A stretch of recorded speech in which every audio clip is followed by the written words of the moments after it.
N'oublie pas de t'abonner à la chaîne YouTube Togovi News.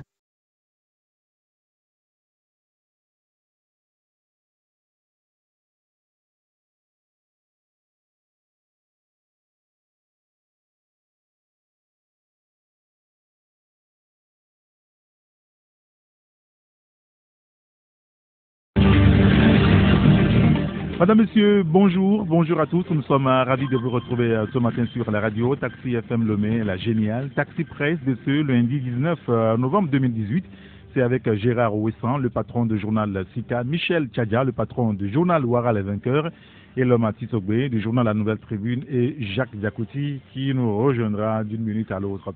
Ensemble, nous décrypterons les grands sujets de l'actualité. Nous parlerons politique, bien entendu, avec le débat politique actuel sur les élections législatives à venir au niveau de la CENI. On semble être prêt pour continuer véritablement le travail. Pendant ce temps, la coalition est dans la rue. Elle dit non à la tenue de cette élection, donc le 20 décembre. Elle fustige désormais la médiation de la CEDEAO. On aura forcément l'occasion de revenir sur ce sujet. Nous parlerons également de l'insécurité grandissante à Lomé, des braquages sans véritable suite, des failles dans le système de sécurisation du pays. On s'interrogera sur le sujet. Et puis, naturellement, nous parlerons des éperviers du Togo. Retour en studio avec mes confrères. Bonjour Gérard Ouessan. Bonjour. Bonjour Eric, bonjour au confrère L'Homme et au confrère Michel Tchadia. Merci d'être avec nous ce matin, Gérard. Bonjour L'Homme. Bonjour Eric et bonjour Taxi FM. Bonjour Michel, ça va? Ça va Eric, bonjour aux confrères, bonjour à nos amis techniciens et puis bonjour aux éditeurs et auditrices de Radio Taxi FM. Je voulais qu'on commence par le foot. Vous vous en doutez, les éperviers étaient sur le terrain hier pour le compte de la 5e journée des éliminatoires de la Coupe d'Afrique des Nations Total Cameroun 2019. Pour cette journée, la 5e, les éperviers recevaient les Fennecs d'Algérie. Une défaite lourde de nos ambassadeurs, 1-4 à Lomé. Le Togo est en train de terminer une phase de qualification des éliminatoires d'une compétition comme la CAN. Et si nos mémoires sont bonnes, c'est la première fois que le Togo joue les éliminatoires sans gagner à domicile. Michel, qu'est-ce que ça veut dire? Non, ça m'a fait mal. Hier? Oui, ça m'a fait mal, mais je n'étais pas surpris. Parce que comme on ne veut pas nous dire la vérité au niveau du football surtout, moi je sais que quand vous alignez les matchs que le Togo a joué avec le Doroa jusqu'à hier, si vous êtes un bon observateur, vous allez comprendre que nous sommes mal barrés. Et hier, c'était une occasion pour que ceux qui en doutaient encore comprennent que le Togo, par rapport au football, ça ne va pas. Parce que ceux qui ont la direction du football aujourd'hui, peut-être eux ils sont dans une certaine logique, mais ceux qui sont les fans, ceux qui aiment le football et qui aiment que les éperviers quand même leur donnent la joie, savent que oui, la manière dont la Fédération togolaise de football gère depuis, je vais dire, notre qualification à la Coupe du Monde en 2006, la manière dont les choses ont évolué jusqu'à ce jour. On sait que le football togolais est pris en otage. Il y a un complot qui est ourdi par des gens qu'on connaît, qui circulent librement. Mais qui sont-ils? Mais ceux qui gèrent le football togolais à un niveau beaucoup plus élevé et qui ont eu à poser des actes. Nous avons été qualifiés en 2006, juste après, pour le mondial, je veux dire. Juste après, vous avez vu ce qui s'est passé jusqu'à notre départ prématuré de cette coupe du Monde-là, Et à partir de 2007, vous avez vu comment les choses ont continué jusqu'en 2010 où nous étions allés en Angola avec des pertes de vie humaine. Ça n'a dit rien à personne dans ce pays. Jusqu'en 2013, on a vu le bordel qui règne au niveau de la fédération, au niveau du ministère des Sports. Et le comble, c'est en 2017. Et on n'a rien fait pour décanter. Je dis bien décanter au niveau de la gestion du football. Et rien n'est fait. On regarde les choses évoluer comme ça. Où certains mafieux se sont organisés pour, comment l'appelle-t-on, pour empêcher notre équipe nationale d'évoluer comme ça se doit. Parce que quand vous privez des moyens, je ne sais pas ce que vous pouvez faire. Et les résultats, c'est à quoi on a assisté. C'est les résultats. Ça dit que les gens sont offusqués. Moi, je suis à l'aise à expliquer ça. Parce que le football est abandonné. Normalement, après 2017, il devait avoir des mesures fortes qu'on devait prendre envers le ministère des Sports, envers la Fédération de football. Rien n'est fait. Parce que ce qui a été fait dans la gestion de la CAN 2017, ça dit que dans un pays qui se respecte, ce n'est pas possible que jusqu'à ce matin, que des individus, et ce qui est surprenant, c'est leurs griffes encore qui sont là dans l'organisation de ce qui se passe. C'est encore leurs griffes. Ça ne peut pas dire juste, ça ne peut pas continuer comme ça. Et peut-être tu vas me redonner la parole. Bien sûr. Je vais encore continuer à expliquer. Bonjour Jacques. Merci de nous avoir rejoints. C'est vrai qu'on a assisté à un match presque insipide, ainsi il ne l'est pas déjà. Comment est-ce qu'on en est arrivé là? Il semble qu'on est tombé très bas aujourd'hui. Je crois que c'est la honte qu'on dise qu'une équipe qui a participé une fois à la Coupe du Monde se retrouve à ce niveau. C'est quand même aberrant et c'est triste. Et je ne sais pas si vous avez vu un peu les images qui ont circulé sur les réseaux sociaux concernant même le capitaine Adebayor, voilà, qui est obligé d'être protégé par les forces de l'ordre pour quitter le stade. Voilà, vous voyez à quel niveau le Togolais est tellement aigri, le Togolais est tellement déçu de cette équipe. Je crois que ce qui est important aujourd'hui de faire, il faut essayer de recomposer l'équipe. Ça, c'est la seule solution, de recomposer l'équipe. Ça veut dire que pour vous, le problème en réalité, c'est au niveau des joueurs. Pas seulement au niveau des joueurs, du staff aussi. Quand vous prenez M. Claude Leroy, excusez-moi, Claude Leroy, quand même, il a fait son temps. Oui. Vous savez, Claude Leroy a fait beaucoup son temps.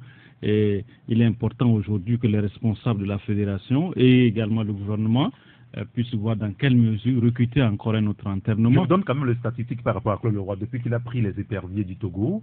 Et ça fait 25 matchs qu'il a joué hier avec les éperviers du Togo. Il a gagné 8 fois, c'est-à-dire 8 victoires, 8 matchs nuls et 9 défaites. Que c'est beaucoup. Oui. C'est beaucoup. Et puis, ce qui intrigue également les Togolais, vous voyez, malgré la défaite des éperviers hier, quand vous suivez un peu les médias français, ils ne font que faire encore l'éloge de M. Claude. Et ils se disent que non, il y a encore un match au Bénin, que le Togo peut faire ci, le Togo peut faire ça. Mais quand vous suivez par exemple le match entre la Gambie et le Bénin, les commentaires qui se font sur les médias français, c'est différent. Moi, je crois que quelque part, il est important que nous, les Togolais, nous puissions nous ressaisir. Parlant d'abord de la Fédération togolaise de football, il faut, comme je l'ai dit tout à l'heure, que le roi a fait son temps. Et comme il a fait son temps, il est important qu'on cherche encore d'autres ouvertures, parce qu'il y a aujourd'hui des joueurs, les pépinières sont là, il est important qu'on exploite également cette pépinière-là. Et il y a également nos concitoyens qui sont dans d'autres pays. Il faut explorer également tous ces concitoyens-là, voir comment former encore une nouvelle équipe pour pouvoir effectivement remplacer cette équipe-là. Les gens sont fatigués. Et quand vous prenez les va-et-vient de M. Adebayor, Adebayor avait juré ne plus jouer sur cette pelouse-là parce que la pelouse n'est pas bonne. Et aujourd'hui, il revient encore qu'il va jouer. Michel le disait tout à l'heure, effectivement, Dieu est juste. Dieu n'est pas injuste. Il a mangé son totem. Ah, mais c'est pas normal. Si vous dites que vous ne voulez pas quelque chose, allez jusqu'au bout. Il ne faut pas faire un pas en arrière et faire 2 pas. C'est pas normal. Je crois que quelque part, il est important aujourd'hui. Je crois que le président de la Fédération togolaise de football et son équipe, il est important qu'il puisse réfléchir sur le cas de cette équipe. Tirer les conclusions. Les conclusions de cette hier. En tout cas, on a encore un match. Il semble qu'il y a encore de l'espoir. C'est toujours comme ça. On joue le Bénin en mars prochain. Le Togo, mathématiquement, n'est pas encore éliminé. Même si sur le terrain, ça semble être compliqué. Mais on demeure en football. Gérard, je vous donnerai la parole en dernière position parce que vous avez toujours une vision un petit peu décalée de l'actualité. Ça plaît quand même comme cela. Alors, il y a cet auditeur qui nous dit les 600 millions détournés sans suite, c'est juste la confirmation que le gouvernement a échoué sur tous les plans. Tant que la politique est juste orientée vers la conservation du pouvoir, on aura ça comme résultat. Je connais des compatriotes qui ont prié à ce que le Togo soit battu pour qu'on soit épargné des détournements liés au foot. En même temps, c'est quand même bizarre d'avoir cette sensation de prier pour que le Togo perde ses rencontres. Mais ce qu'on a vu sur le terrain, il a été quand même horrible, Elom. Oui, très, très, très horrible. D'abord, il faut que Claude Leroy nous épargne de ces discours du genre on va aller gagner au Bénin et tout ça, parce que le Bénin, le Bénin joue aussi sa qualification. Ce ne sera pas Cotonou, ça va être à Porto Novo et très loin de Cotonou aussi, parce que le stade de à l'abri des regards, le stade de l'amitié de Cotonou est sous travaux, donc ils ont décalé le match à Porto Novo exprès pour pouvoir jouer la finale là-bas et gagner le Togo. Et moi, ce que Claude a dit hier par rapport à cette lourde défaite sur nos propres installations, je pense quand même que c'est de la provocation.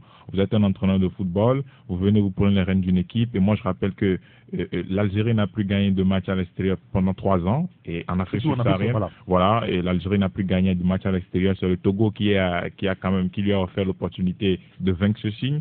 Et de quelle manière? Le deuxième indice aussi, c'est que Claude Leroy, pour la première fois dans l'histoire du football togolais, le Togo n'a pas gagné un seul match à domicile lors des éliminatoires pour la CAN. C'est la première fois dans l'histoire du football togolais. Et donc, il faut que Claude Leroy nous épargne de ces discours qui, ma foi, sont provocateurs. Parce que moi, hier, j'ai suivi sur les réseaux sociaux ses commentaires et tout. Il disait qu'il est toujours allé au terme de son contrat en Afrique, il n'a jamais démissionné. Et moi, je pense quand même qu'il faut que ces blancs nous collent la paix une fois pour toutes, parce que franchement, vous ne pouvez pas être à ce niveau d'une compétition où tous les entraîneurs de foot sont à peu près, ou bien sont aujourd'hui convaincus du fait qu'il faut aller de l'avant et nous servir ce discours dans un pays où vous êtes mieux payé que tout le monde. Et donc, moi, particulièrement sur le terrain, on a vu que tous les compartiments étaient à l'eau et les joueurs algériens étaient véritablement en territoire conquis. Ils jouaient même mieux sur nos propres installations que nous-mêmes.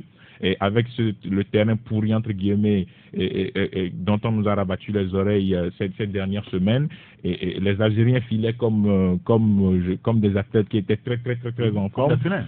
Dans tous les couloirs, ils ont avalé le match tranquillement. Et moi, sur le troisième but, je pense que c'est le troisième but, où les joueurs étaient comme des plots. On faisait un match d'entraînement, on fait la passe, une, deux, puis on met le ballon dans les filets. Mais j'ai trouvé ça extraordinaire. J'ai dit, mais Claude Leroy, c'est le corner. Voilà, bien évidemment. Donc, il faut que Claude Leroy cesse de nous dire des choses comme ça. Maintenant, sur la composition même de cette équipe, on sait qu'on a 2 joueurs qui étaient out, 2 pièces maîtresses, James Dakonam et Ouro Samakim. Et donc, on a composé la défense avec quelqu'un qui avait un petit bobo, Ouro Akoriko Sadat, qui ne l'a pas signalé aussi, mais qui traînait les pieds. Et ça aussi, c'est quand même quelque chose de déplorable. En tant qu'entraîneur, on doit savoir si le joueur est physiquement en forme ou ne l'est pas. Donc, on nous a mis quelqu'un comme ça à la défense, en pleine défense dans la charnière centrale. Ça a causé tous les problèmes que vous avez constatés hier, avec un gardien aussi qui était dans la rue, qui n'était pas totalement dans son match. Et au niveau de l'attaque, Adebayor qui a dit qu'il ne jouerait plus jamais sur ce terrain, qui finalement est dans le jeu. On est en Afrique,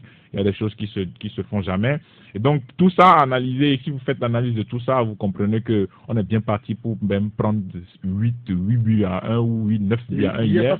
Et personne ne criera au scandale. Donc, il faut que Claude Leroy cesse de nous adoucir le cœur ou de nous dire que il va aller jouer la qualification au Bénin parce qu'il a déjà qualifié le Congo à la dernière journée lors de la CAN et qu'il sache véritablement que la démission fait partie de la culture de tout être humain. Et que c'est temps qu'il puisse nous coller la paix. Et comme dit cet auditeur qui nous a envoyé le message sur le 90 71 49 62, c'est le numéro pour envoyer le message au WhatsApp. Il n'y a aucun espoir. C'est toujours le Togo qui joue avec des calculs. Gérard, quel commentaire vous faites quand même de cette défaite des éperviers hier? C'est la déculottée. Claude Leroy disait en conférence de presse hier qu'il est abîmé après ce match. Non, moi je dis d'abord que perdre un match, c'est pas ça le drame. On a vu de grandes équipes qui ont perdu des matchs. Vous avez vu la prestation de l'Allemagne la dernière fois en Coupe du Monde. On a même vu le Brésil. On a vu l'Argentine aussi. Ben exactement. Alors pourquoi est-ce que le Togo ayant pris 4 buts à 1, on commence à paniquer? Non. Même des grandes équipes perdent. Moi, mon problème, c'est le fait que le Togolais s'acharne beaucoup plus sur les personnes que sur leur comportement. Là, je suis parfaitement d'accord avec Michel qui parlait des 600 millions. Pour moi, les 600 millions ont totalement vicié l'atmosphère qui règne autour du football. Tant que ce problème-là ne sera pas... Je contredis, mais les 600 millions ne concernent pas le jeu sur le terrain. Justement. Non, c'est-à-dire que psychologiquement... Qu'est-ce que les joueurs ont Ça ne concerne pas les joueurs, c'est ça? C'est-à-dire que si nous sommes ici 5 dans ce studio, et nous apprenons que, je sais pas moi, et l'homme a pris, je sais pas moi, 10 000 francs qu'on devait tous nous partager, et qu'il a bouffé, ben, soyez sûr que l'émission ne va pas bien se passer. Ou bien si c'est moi qui ai pris 10 000 francs, vous pensez qu'on va discuter tranquillement et l'émission va bien se passer. Non, quand il y a une injustice à la base, quelque chose qui vicie l'atmosphère, moi je crois que rien ne va marcher. Et sincèrement, quand on dit aujourd'hui que Claude Leroy parte ou bien que Chéri ne joue plus, tout ça là, moi je crois que ça ne va rien changer du tout. On a vu les grêleurs dans ce pays, on a vu les tchakala, hein, quel entraîneur on n'a pas pris dans ce pays. Et pourtant, le Togo n'est jamais allé très très loin. Quand on est arrivé en Coupe du Monde, alors c'était le sommet. Et même là, ça s'est terminé par une humiliation et beaucoup de scandales. Rappelez-vous, toute cette guerre entre Tata Vlessi et Ami Gabriel, on n'a jamais rien résolu comme problème et on piétine dans la boue. Bon, dans ces circonstances, moi je crois que rien ne va jamais marcher. Regardez les sociétés qui sont bien organisées. Les individus ne sont que des éléments. Regardez même l'armée. N'allons pas loin. Hein. Regardez l'armée togolaise. Quand un officier parle, il parle de ces éléments. L'individu ne joue aucun rôle. Vous êtes là, l'individu n'a aucune importance. Vous n'êtes qu'un élément. Quand on dit le militaire Kossi, le militaire Kodjo, le militaire Pachadé qui porte le treillis, il devient un élément, il joue un rôle. Quand il tombe, un autre prend sa place et il fait la même chose. Mais ici, nous focalisons tout sur les caractères des gens. Celui-ci a promis ceci, il ne fait pas cela, il ne fait pas cela. Non, on est là pour jouer un rôle. Est-ce que la personne peut jouer le rôle, oui ou non? Si elle ne peut pas jouer le rôle, ben, on l'enlève. Si elle peut jouer le rôle, ben, on le laisse là. Hier, on s'est rendu compte qu'il y a une proie facile, en dehors de Claude Leroy sur la pelouse, c'est Emmanuel Chéri Adebayor. On a vu à la fin du match le sort qui lui a été réservé, malheureusement, par ceux qui l'adulaient. Oui. Vous savez, c'est ça aussi. Vous savez à combien de personnes ont déjà réservé ce sort? Vous oubliez déjà Agassa? Non, on n'a pas oublié. Vous oubliez Salou Bachir ou comment on l'a traité dans la boue? On n'a pas oublié. Mais justement, à chaque fois, nous livrons les gens pratiquement à un vindicte populaire. La presse, vous voulez dire? Non, la population, tout ce qui tourne autour du football. Moi, je crois que c'est pour ça que je vous dis, les individus ne jouent aucun rôle. Pas grand rôle. C'est vrai que la personnalité des joueurs, ça joue en tant que tel, mais ne focalisons pas tout sur les individus. Hein, que ce soit aujourd'hui, vous pensez qu'en chassant Claude Leroy, le football togolais va évoluer? Moi, je ne pense pas. Tant que les gens seront traumatisés, sans que les gens auront beaucoup de rancune et de rancœur, vous pensez qu'ils vont s'engager pleinement à jouer? Et imaginez, si vous êtes un joueur et vous voyez, hier, on a jeté des cailloux à Chéri Adebayor. Vous croyez que ces joueurs-là seront encore à même d'être, comment on dit, psychologiquement libres? Parce que le football, pour jouer au football, il faut être psychologiquement libre. Hein. C'est un peu comme la danse. Quelqu'un qui est crispé, qui est timide, il n'arrive pas à danser. Le football, c'est pareil aussi. Un footballeur, c'est quelqu'un qui vraiment, qui fait des voltiges, qui fait ceci, qui fait cela. Maintenant, vous jetez des cailloux à vos champions. Mais vous imaginez pas cette pesanteur-là. Ce qu'on vient de semer encore sur les autres joueurs. Bon, non, moi, on savait aussi qu'Adebayor, depuis un bon bout de temps, a perdu l'estime. Hein. En tout cas, petit à petit dans l'opinion, par rapport à ses prises de position antérieures, par rapport à son jeu qui n'emballe plus tellement. Vous savez, depuis, il marque plus. Ça fait la dernière fois qu'il a marqué avec la sélection togolaise, on a rappelé samedi dans notre émission, c'est depuis 2015, son but avec les éperviers. Alors, non, je crois que les gens ne lui pardonnent pas ce qui s'est mêlé à la politique. Moi, je crois. Ouais. Ne nous voilons pas la face. Il a fait des déclarations lui-même. Tout le temps, il est sur WhatsApp, il dit des choses qui... Non, en fait, le Togolais est devenu violent. Et nos stars et nous-mêmes. Le Togolais, en parole et en action, il devient de plus en plus violent. Merci beaucoup, Gérard.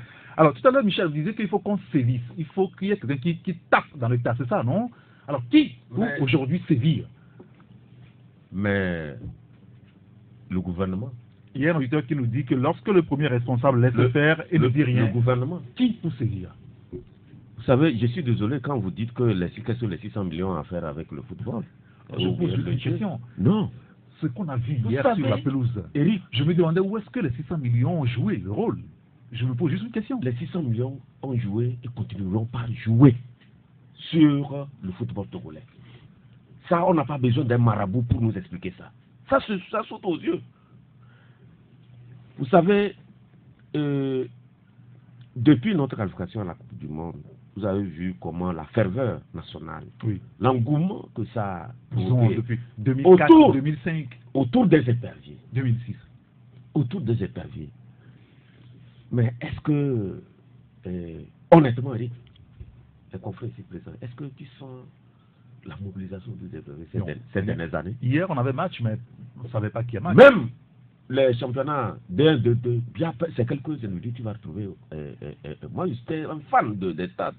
Les gens trouvent que si certains Togolais pensent que c'est le football qui va les permettre de s'enrichir, mais qu'ils s'organisent, qu'ils se débrouillent seuls. Ils ne sont pas complices. Bon, moi, j'ai regardé le match Bénin-Gambie, mais je n'ai pas regardé le match Togo. Alors que je suis Togolais. Voilà. Ouais. Voilà. Ouais. Donc, à partir de ce qui s'est passé et que nous sommes éliminés avec le même club de loi très tôt, en 2017, nous sommes revenus. Avec tout ce que nous avons eu comme compte rendu, il y a beaucoup de Togolais, des femmes, des mordus même des fermiers, qui aujourd'hui, il y a un auditeur qui disait que certains priaient pour que... Oui. Il y a des gens qui se sont désintéressés. C'est-à-dire que quand Dieu est épervier équipe nationale, il y a des révoltés jusqu'à présent, parce qu'ils estiment que comment ça peut se passer ainsi. Vous avez vu, il n'y a pas très longtemps, pour un match... on n'a pas retransmis le match. Il y avait le ministère et la fédération qui se jetait un peu la guerre comme ça, sans qu'il y ait personne pour les discipliner. Mais quel est ce pays? Quel est ce pays qui se veut sérieux et que des choses comme ça se passent et que personne ne dise rien? Parce qu'on veut protéger des gens, on veut amadouer des gens, on ne comprend pas pourquoi ça doit continuer ainsi. Et vous savez, nous avons des problèmes au niveau du football. La dernière fois que nous avons joué contre la Gambie ici, et nous avons eu à commenter ici, il y avait vraiment l'eau un peu partout sur le terrain. Mais comment tu peux imaginer les Togolais se plaignent beaucoup plus de leur stade que des Gambiens? Les Gambiens ont joué ici et ils étaient à l'aise. On a vu les Algériens hier. On a vu les Algériens, ils étaient à l'aise. Ils ont mis 4 buts. Et malheureusement pour eux, et heureusement pour nous, on les a battus chez eux, où il n'y avait pas trop de problèmes sur le terrain. Pour dire que nous, notre problème est ailleurs. Bien. Au niveau de l'encadrement technique, au niveau du ministère des Sports, au niveau de la fédération. Tant que le gouvernement ne va pas coincer des gens pour les discipliner, pour les montrer que non, les éperviers appartiennent à l'État. Pas des individus qui peuvent faire ce qu'ils veulent, piller l'argent comme ils veulent, et que vous sortez d'ici, vous allez les voir. Normalement, le ministère des Sports, la Fédération de football, le président du comité de gestion de CAN 2017, ils doivent être mis à la barre. Le gouvernement doit chercher à comprendre comment tout ça, sanctionner sévèrement des gens pour décourager les éventuels candidats à cette basse besogne. Merci. Ben, est-ce qu'aujourd'hui, franchement, on peut quand même saisir véritablement dans ce foot-là, Jacques? Il y a un auditeur qui nous dit ceci, au Togo, ce que je constate est que les dirigeants togolais n'ont aucune ambition pour le développement de ce pays dans tous les domaines. Donc, il est temps qu'on dise ça suffit. Voilà. Non, je crois que je voudrais prendre un peu à contre-pied ce que Gérard disait tout à l'heure, quand il dit que il faisait allusion entre les 600 000 et les joueurs. Je crois que c'est 600 millions par rapport aux joueurs. Ça, c'est une comparaison qui ne tient pas. Parce que ce qu'on sait, les joueurs ont été traités. Les joueurs ne sont pas plaints du fait qu'on n'a pas payé leurs primes et tout ça. Les joueurs ont été payés. Mais je crois que là où peut-être il faut blâmer les gens, c'est au niveau de ceux qui ont géré les 600 millions. Mais je crois qu'on ne peut pas faire un lien entre les 600 millions et les joueurs qui n'ont pas bien presté. Ça, on ne peut pas faire cette comparaison. Aujourd'hui, si on dit que M. Claude Leroy n'a pas su bien faire, il n'a pas fait. On a vu presque dans toutes les équipes du monde. Hier, il a dit qu'il prend toute la responsabilité de ce qui bien s'est sûr. passé hier. Mais s'il assume la responsabilité, qu'est-ce qu'il faut faire? Nous avons vu. Il faut dégager. Mais prenez l'Algérie. Je crois que l'entraîneur a dû démissionner malgré que l'équipe avait eu un succès. Donc je crois que quelque part, il ne faut pas s'attarder, s'accrocher à faire des déclarations. Mais il faut poser un acte pour qu'on puisse voir qu'effectivement ce que vous êtes en train de dire, ce que vous êtes en train de faire par rapport aux propos que vous tenez, mais ça tient la route. Et il y a une cohérence. Au limogeage de Claude Leroy aujourd'hui. Mais c'est à lui-même de dire que non. On lui a dit qu'il ne partirait pas. Bon, écoutez, mais qu'il nous dise ce qu'il veut au juste. Aujourd'hui, hier, il faisait la déclaration en disant que non, que lui sait qu'on a encore une chance au Bénin. Mais est-ce qu'il n'est pas Dieu pour dire ça? Les gens sont venus ici au Togo, on a vu ce qu'ils ont fait. Est-ce que c'est au Bénin qu'il pourra faire un miracle? Bon, on ne sait pas. Nous sommes des chrétiens, on croit au miracle, mais quand même, il faut d'abord qu'on puisse voir l'effort que les autres sont en train de fournir pour qu'on puisse tirer une conclusion. Donc aujourd'hui, parlant des 600 millions, c'est vrai qu'il y a un problème, mais je crois que Michel parlait tout à l'heure du gouvernement. Je crois que c'est au gouvernement de prendre ses responsabilités parce que celui qui a commandité l'audit, c'est quoi? C'est le gouvernement. Ils ont actuellement également les résultats de cet audit, mais c'est à eux de sévir. Mais s'ils ne veulent pas sévir, qu'est-ce que vous voulez? Je ne pense pas que c'est un joueur ou bien une population qui va aller sévir à la place du gouvernement. Monsieur, nous allons marquer une courte pause et nous allons continuer ce débat là tout à l'heure. Retour en studio avec les confrères. Nous avons encore 5 à 6 minutes à passer sur ce sujet avec Elomati Sogbe, Jacques Diakouti, Gérard Ouessan et Michel Tchaga. Oui, et l'homme aujourd'hui, il va falloir rebâtir l'équipe complètement avant ce match contre le Bénin parce que c'est à mars l'année prochaine. Hein. Bon, avant le mars contre le Bénin, je ne suis pas sûr, mais rebâtir l'équipe nationale, oui, parce que c'est la mission qu'on a confiée à Claude Leroy, sauf qu'il le fait de façon maladroite, je pense, parce que avec Claude Leroy, presque tous nos joueurs, Serge Akakpo est parti en retraite, Serge Gakpe est parti en retraite, Alexis Romao ne joue plus parce qu'il a une bisbille avec le sélectionneur. Donc toutes nos pièces maîtresses aujourd'hui pratiquement sont dehors parce que Floyd Haïté qui, quand il veut, simule une blessure, il vient quand il veut, il joue au foot. Donc vous voyez que l'entraîneur même n'est pas en odeur de sainteté avec son équipe. Et puis Claude... Et hier, on a joué avec une défense expérimentale aussi et on a vu les résultats. Oui, mais c'est ça le problème. C'est-à-dire que quand vous avez un entraîneur qui sort des projets du grain de star, il s'y plaît dedans, il lance des trucs, mais sans qu'on voit véritablement l'aboutissement de ces projets, il dit qu'on est en train de reconstruire le football togolais. On reconstruit le football togolais, mais quand vous prenez le championnat national de football première division, il y a des défenseurs qui sont là et qu'on pouvait quand même aligner ou qu'on pouvait même expérimenter sur bien des matchs, mais on ne l'a jamais fait. On se contente des binationaux qui viennent souvent. Il y a des gens parmi ces binationaux qui nous mettent des buts et qui jouent bien, on est content, mais il y en a quand même qui n'existent pas. Hier, moi, j'ai été déçu de Kouloun Maklibe. Écoutez, mais pour une première, moi, franchement, je me demande si c'est véritablement un joueur, parce que le haut niveau, ça ne pardonne pas. Vous avez les montées inopinées de Mahrez, par exemple, dans son couloir, qui l'avale totalement quelqu'un qui joue à Manchester City, et face à quelqu'un qui joue à Dito FC de Lomé, mais il n'y a pas match, c'est-à-dire qu'on vous avale proprement. Et donc, Claude avait mis en place une défense expérimentale avec un gardien qui était totalement dans la rue, je l'ai dit tantôt, et quand vous prenez même le milieu de terrain où on avait mis des joueurs qui avaient quand même envie de jouer au foot, on avait mis Adeba devant, mais franchement, cette équipe-là, dans tous les compartiments, comme je l'ai dit, elle n'avait pas joué, elle n'existait même pas, c'était une équipe sur papier. Oui. Donc, ce qu'il faut aujourd'hui combattre autour de l'équipe nationale, c'est le business qu'il y a autour des éperviers, parce que des gens sont convoqués parce qu'il y a quelqu'un qui doit prendre une prime dessus, et des gens sont là parce que après moi je suis là, j'observe si le Togo est éliminé, on va tirer toutes les leçons. Il y a des gens qui sont là pour faire du business sur les convocations. Il y a des binationaux qu'on convoque, la prime de campement, vous la partagez à 2 ou à 3, le sélectionneur prend une partie, quelqu'un prend une partie, je parle en général, je ne cite aucun nom pour le moment. Je dis, il y aura un moment où on va débattre de tout ça. Parce que pour le moment, on se tait sur beaucoup de choses. Il y aura un jour où on va ouvrir le grand dossier, où tout le monde va se reconnaître à travers ce business des binationaux, encouragé par des médias internationaux qui font la pluie le beau temps ici en disant que non, on est là pour faire un reportage sur le foot togolais, ça évolue bien sous Claude Leroy, il y a tel joueur qui est ici, on le convoque, il vient, on prend la prime de campement, on divise en 3, quelqu'un prend une partie, l'autre prend une partie, le joueur même prend une partie, on gagne, par exemple, on dit prime de victoire, le joueur est là, il prend seulement le cas de ce que les autres devraient prendre, et tout le réseau se partage des sous. Donc, on va revenir dessus parce que tout ça, ça pourrit l'ambiance au sein des éperviers, parce qu'on ne peut pas permettre que des joueurs viennent dormir à l'hôtel de février aux frais du contribuable, et puis que le sélectionneur se permette de nous servir ça sur une pelouse en nous disant que non, que toutes les conditions ne sont pas réunies. Alors, il y a cet auditeur qui semble rejoindre Michel et Gérard sur la question des 600 millions. Je suis Togolais, les 600 millions ont agi sur moi, les joueurs sont des Togolais.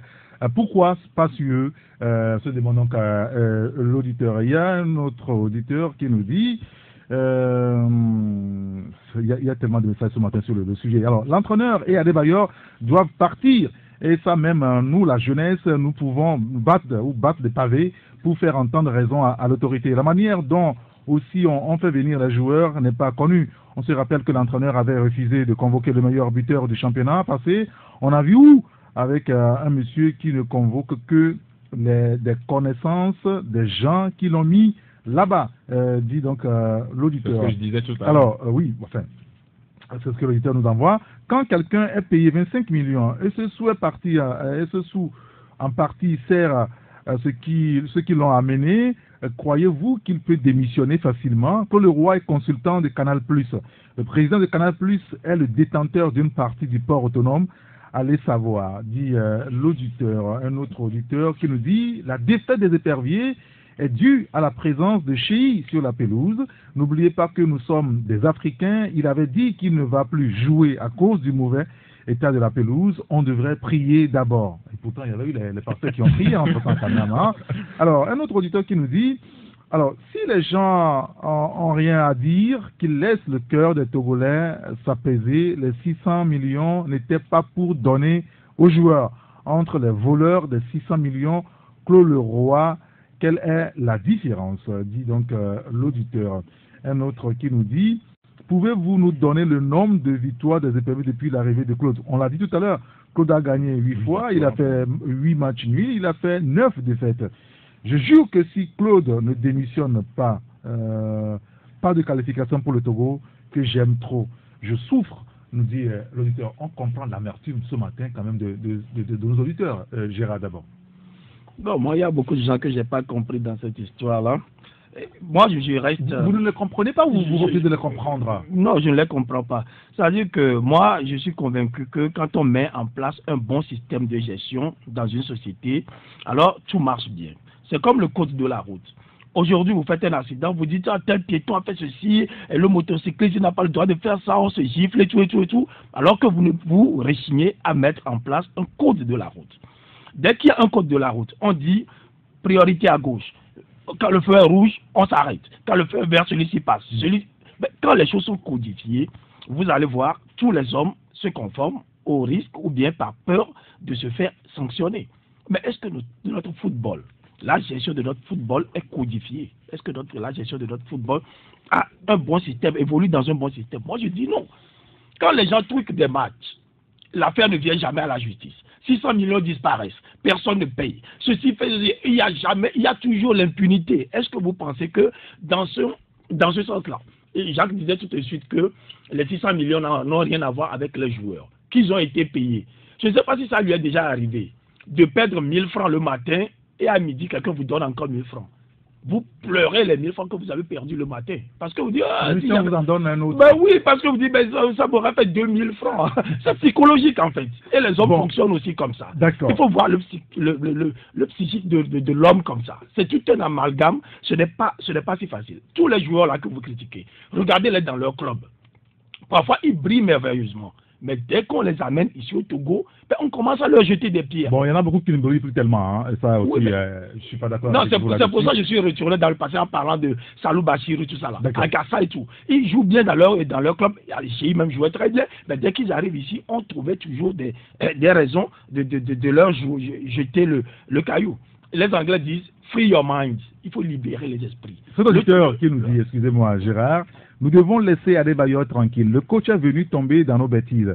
Pour dire la vérité, nous sommes tous des sorciers et seuls les négatifs prient toujours l'échec.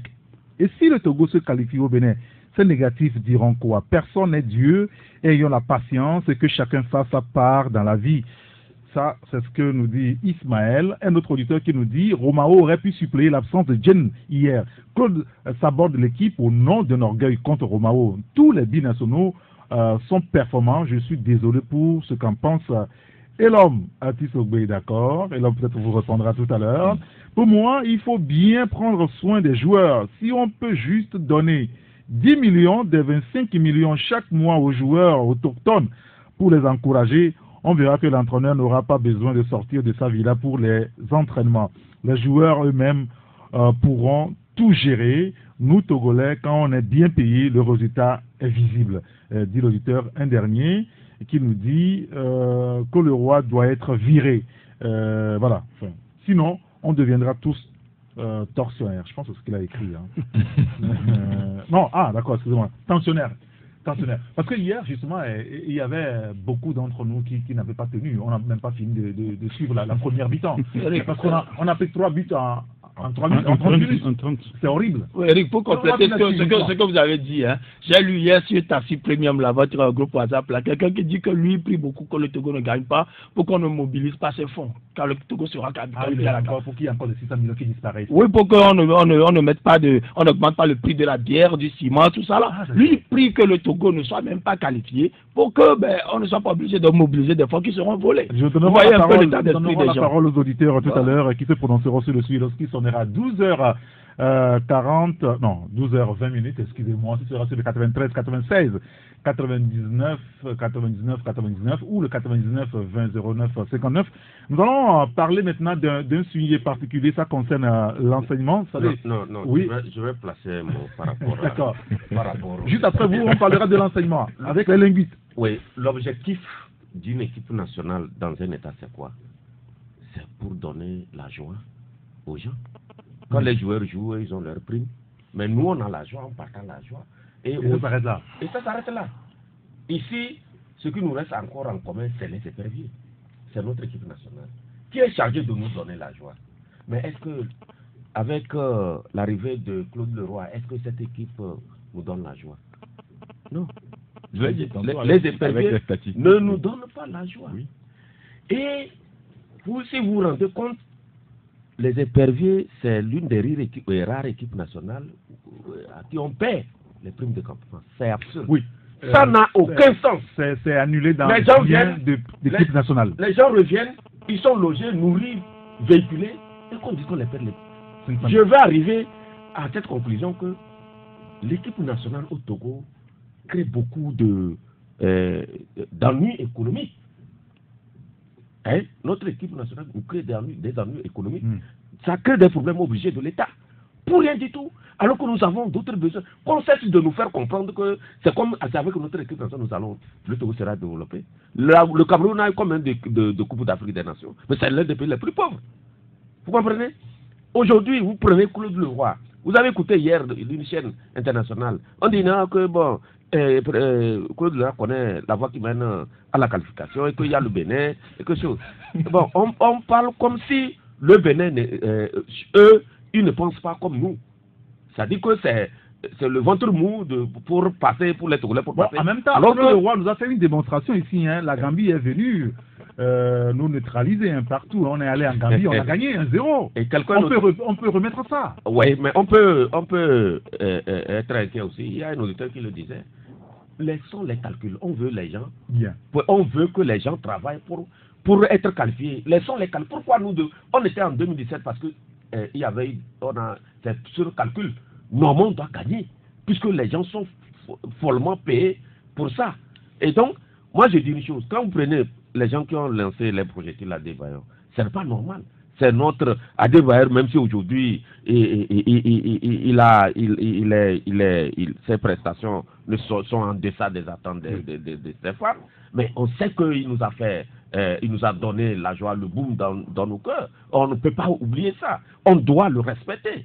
Mais lui aussi, là où il est, là, il n'a qu'à se mettre au tribunal de sa conscience pour voir qu'il a des antécédents avec les supporters. Il raconte de n'importe quoi. Après, avec l'espérance qu'il a, l'âge qu'il a, il doit quand même avoir de la hauteur. Et puis, rappelez-vous, si vous pensez que c'est vos stars anciennes, vous allez les conduire jusqu'à ce combien, mais on a dégagé les droits de la Côte d'Ivoire et la Côte d'Ivoire a eu la Coupe des nations. Vous voulez Donc, qu'on il dégage Adebayor? il faut à un moment donné que les gens comprennent ça. Merci beaucoup, Michel. Voilà. On dégage Adebayor. Je ne l'ai pas dit. Vous avez peur de le dire parce que là, si on vous écoute très bien, vous devez le dire. Moi, ce que j'aimerais une dire, minute et puis on passe à notre une sujet. minute sur l'aspect organisation du match, c'est important aussi parce que quand on organise un match, il va falloir voir les conditions dans lesquelles le match est organisé. Moi, je suis un peu déçu de la manière dont ça se passe depuis quelques matchs déjà. Hier, on a constaté également le terrain était plein. Il y a des gens qui avaient des tickets qui étaient restés dehors, mais il y avait quand même une entrée, comme on le dit, au niveau de la frontière du Ghana. Il y avait des beat nines, je crois, non? Oui, et voilà, donc il y avait des gens qui passaient par des lieux qu'on ne connaît pas pour entrer au stade, alors que d'autres avaient des tickets. Les gens passaient par là pour entrer gratuitement. Oui, ça s'est passé. Et puis, il y a un journaliste ghanéen qui s'est amusé. Gratuitement, et l'homme. Oui, mais il y a un Peut-être journaliste... que certains se sucraient. Sous ces Et il y a un journaliste ghanéen qui s'est amusé sur une antenne hier au Ghana pour dire que mais il y a plein de gens qui avaient des tickets d'eux, mais lui il est passé pour entrer. Il ne sait pas comment il a fait, mais il ne faut pas qu'on lui demande s'il est sorcier, mais qu'il a suivi le match gratuitement. Donc c'est un peu la boutade, mais il faut qu'au niveau de la FTF on puisse savoir choisir ceux qui véritablement organisent nos matchs. Nous aurons l'occasion forcément de revenir sur tous ces sujets-là. Les auditeurs prendront toujours la parole tout à l'heure pour en parler. Il y a un auditeur qui nous dit par exemple, on va finir là-dessus, vous ne voulez pas créer des centres de formation pour le bas âge. Demandez aux Sénégalais, ils vont vous dire qu'ils ont Djemba, Génération Foot. Demandez aux Ivoiriens, ils ont ASEC, Sewi Sport, de San Pedro, Africa Sport. Aujourd'hui, il y a quel centre de formation digne de ce nom au Togo en football aujourd'hui? En fait, cet auditeur a raison, parce que au fait, c'était entre autres rôle assigné à Claude Lomé. Il est venu, il s'est rendu compte que les éperviers pouvaient utiliser les éperviers pour faire du business, les affaires, pour avoir beaucoup d'argent. Messieurs, merci beaucoup. On va parler maintenant, je voulais qu'on parle de l'éducation, de cette histoire de concours à l'université qui crée un petit problème avec les linguistiques et qui s'énerve. Même, on va peut-être y revenir un peu plus tard, mais la question de la sécurité, pourquoi est-ce qu'il y a des braquages chez nous à Lomé, mais qu'on ne cherche jamais, en tout cas qu'on ne trouve jamais, presque jamais, on m'a dit de ne pas dire jamais, mais presque jamais, ceux qui font commercer forfait la Jacques? Bon, vous savez, quand on parle de braquage, quand on parle de vol aujourd'hui, c'est vrai que on ne peut pas parler de faille au niveau du système sécuritaire, mais vous savez, les voleurs sont comme l'air, vous ne pouvez pas les saisir comme ça. Et puis, les gens connaissent également aujourd'hui des endroits où ils savent que quand ils braquent, ce sera difficile qu'on puisse les arrêter. C'est-à-dire que c'est des gens, au jour le jour, ils fouillent et ils savent comment essayer d'éviter les forces de l'ordre de sécurité par rapport à certains endroits quand ils volent. Et l'autre aspect également, il ne faut pas oublier les complicités également au sein des banques, des institutions financières dans notre pays. Mais qu'est-ce qu'ils ont à voir là-dedans? Non, c'est-à-dire qu'il y a des complicités. Prenez le braquage qui a eu lieu, je crois que c'était la semaine passée. Oui, mercredi passé. Mercredi passé, le gars, il allait prendre l'argent au niveau d'une banque. Il était en train d'aller à l'aéroport, c'est au niveau de la lagune là-bas qu'on l'a braqué.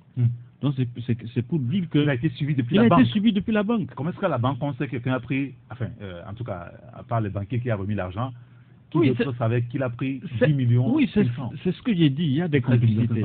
Il y a des complicités. Et l'autre aspect également, vous savez, il y a des braqueurs professionnels. Eux, quand ils se réveillent le matin, ils s'habillent bien, vous les voyez bien cravatés, bien chaussés. Ils rôdent autour toujours des banques. Quand vous les voyez, vous allez croire que c'est des personnes qui sont venues pour prendre de l'argent, mais c'est des gens qui attendent toujours une proie. Lorsque la personne prend de l'argent, vous les voyez d'un seul coup, ils sautent sur la moto et ils suivent la personne. Donc il y a également ces aspects aussi. Et l'autre aspect également, c'est les complicités. Même au sein des banques, il y a également ces complicités-là. Parce que le braquage qui a eu lieu à Ebel la fois passée, il y a quelque part, il y a une complicité. Parce que il y a beaucoup de véhicules qui passaient le jour-là. Parce que moi, je suis passé à peine quand la chose s'est passée.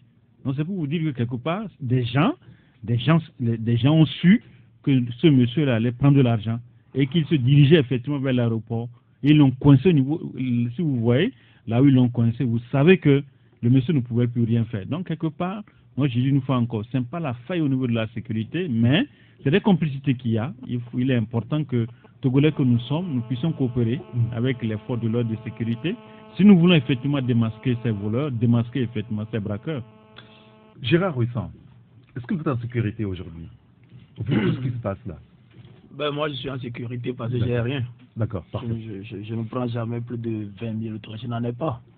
Bon, ce que moi je pense, quand Jacques dit qu'il y a complicité auprès des banques, moi je suis un peu dubitatif parce que quand vous voyez le modus operandi de ces gens, leur mode opératoire, c'est des gens qui ont bien préparé leur coup. Moi, je vois mal quelqu'un à qui on dit, bon, quelqu'un vient de prendre 13 millions et rapidement, ils arrivent à s'organiser, aller prendre une arme, prendre une moto et puis aller l'enlever. Non, ça, il risque de tomber très vite. Je pense plutôt que ceux qui sont allés prendre l'argent là, ils ont dû causer avec certains amis de leur entourage. On sait qu'ils vont voyager, ils vont aller prendre le sou à tel moment et on leur a préparé le coup. C'est comme ça, moi, je vois la chose. Mais qu'un caissier ou bien un gérant d'une banque rapidement informe quelqu'un, ce serait un peu trop sur le... Et moi, ça m'étonnerait, je ne sais pas. En tout cas, c'est possible, mais ce serait quand même bizarre. Mais la police togolaise, on a toujours dit, ici dans ce studio aussi, que la police togolaise, elle est superbe, elle est incontournable, elle est bien formée et tout. Mais vous voyez, quand on prend les cas, tous ces cas de braquage là qui n'ont jamais été élucidés, moi je commence à... En tout cas, j'ai toujours dit que la superbe police togolaise, ce n'est qu'un mythe, ce n'est qu'un cliché. Et là, les faits sont en train de me donner raison. Ben, maintenant, ce qui m'inquiète le plus, c'est le mobile de ces gens-là. Aujourd'hui, le mobile, c'est d'aller prendre de l'argent. Si demain, le mobile devenait un mobile religieux, par exemple, donc vous convenez avec moi que des gens seraient capables de nous tuer, de tirer dans le tas et de disparaître sans qu'on ne les prenne. C'est là où moi je dis que la société togolaise, elle est malade. Les crises politiques, il est grand temps de les régler. Sinon, à un moment donné, plus personne ne pourra contrôler ce pays. Non, mais est-ce que ce qui se passe là, ça a un rapport avec les crises politiques dans la réalité? Oui, mais ça a un rapport avec les crises politiques. Je vais dire quelque chose qui va un peu vous choquer. Mais dans la tête de beaucoup de gens, les gens se disent, mais est-ce que les soldats eux-mêmes ne sont pas impliqués dans ça? Vous conviendrez avec moi? On entend ça, oui. Beaucoup en parlent. On entend ça, oui. Quand vous entendez tirer quelque part, même quand vous voyez la personne en train de voler... Qu'est-ce qu'il y a le Kalachnikov dans ce pays? Voilà. Même quand vous voyez quelqu'un en train de voler, vous vous demandez, mais est-ce qu'il faut l'attaquer? Est-ce que ce n'est pas un soldat par hasard? Parce que c'est dans l'esprit des gens. Les gens n'ont plus confiance en leur armée. Les gens n'ont plus confiance en leur gendarmerie, ni à la police. Quand c'est comme ça, quand ça tire, ben, la première des choses, c'est d'aller vous cacher. Parce que personne ne viendra à votre secours quand vous pensez, vous avez dans votre subconscient que ça peut être votre propre armée qui fait cela. Moi, je crois qu'il faut régler cette crise politique, remettre la confiance entre le citoyen et les forces de l'ordre. Sinon, des gens vont en profiter pour nous infiltrer. Je le disais tout de suite, quand un jour, des gens auront des mobiles religieux ou politiques et auront des armes, ils vont semer la confusion sérieusement parmi nous. Mais si la crise politique est réglée, quand ces gens-là vont venir, même moi, Gérard, je serai capable de me mettre à côté de nos soldats pour maintenir la sécurité dans mon pays. Parce que c'est mon pays. Même sans formation, vous pouvez y arriver. Regardez ce qui se passe dans d'autres pays. Hein. Quand vous volez, c'est une vieille dame retraitée là qui appelle la police. Ah, j'ai vu un monsieur un peu bizarre là. On vous saisit. Ici, quand quelqu'un voit ça, il se tait. Parce que quelque part, on est complice même. Les gens ne veulent pas que le pays marche. Les gens essaient de questionner un peu. Comme ceux-là qui peuvent prier que les éperviers perdent. Exactement la même chose. Beaucoup sont dans cet état d'esprit-là. On va tout faire pour que ce pays-là soit saboté. Oui. Quelqu'un qui mange une banane, il voit une poubelle et jette la peau de banane à côté de la poubelle. Parce qu'il veut que la ville soit sale, parce qu'il veut qu'on ne dise plus Lomé la belle.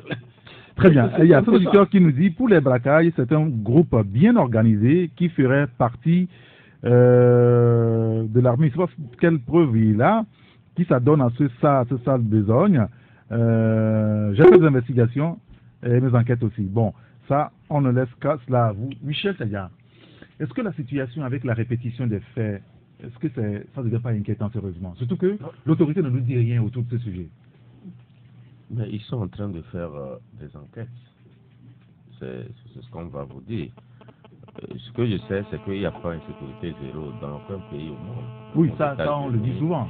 Mais c'est de faire en sorte que ceux qui nous gouvernent puissent mettre assez de moyens pour protéger les populations que nous sommes, parce que justement on n'est pas à l'abri et il y a des gens, des individus mal intentionnés qui s'organisent pour semer en tout cas le bordel, pour semer la pagaille dans toute société. Et donc aujourd'hui, quand vous prenez le dernier fait, c'est le braquage de ces commerçants-là, en plein jour. Hein. Oui. Ils n'ont même pas voulu profiter des ténèbres de la nuit. C'est en plein jour. Ça veut dire que c'est des professionnels. C'est pour la première fois qu'on braque en plein jour. Oui. À l'aéroport, oui, au grand marché avec les marché, oui. C'est inquiétant, surtout que les fêtes de fin d'année s'approchent.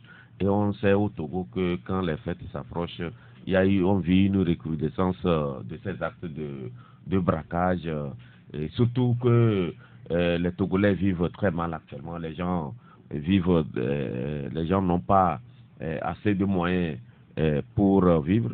C'est sûr qu'aussi que les voleurs, les braqueurs aussi vont vouloir profiter aussi pour se tirer d'affaires. Et donc, il revient à ceux qui nous protègent de redoubler d'ardeur, parce que quand vous sortez, vous rencontrez peut-être, avant d'arriver ici, vous voyez peut-être deux véhicules de police ou de gendarmerie ou même de militaires. Parce qu'avec la refondation, on a l'impression que les forces de sécurité, les forces de l'ordre et de sécurité, elles sont beaucoup plus visibles à tout moment et partout.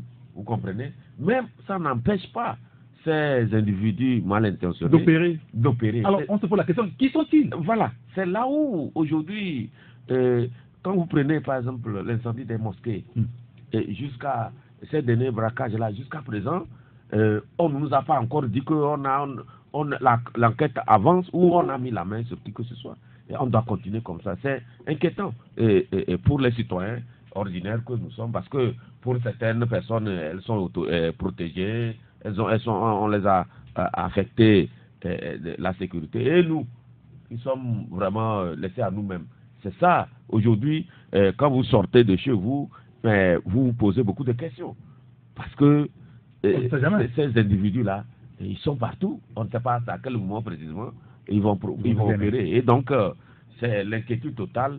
Il revient maintenant au ministre de la Sécurité, au directeur général de la police et tous ceux qui ont l'appareil sécuritaire en main de redoubler d'ardeur. Nous savons les efforts immenses qu'ils font. Nous savons ce qu'ils déploient comme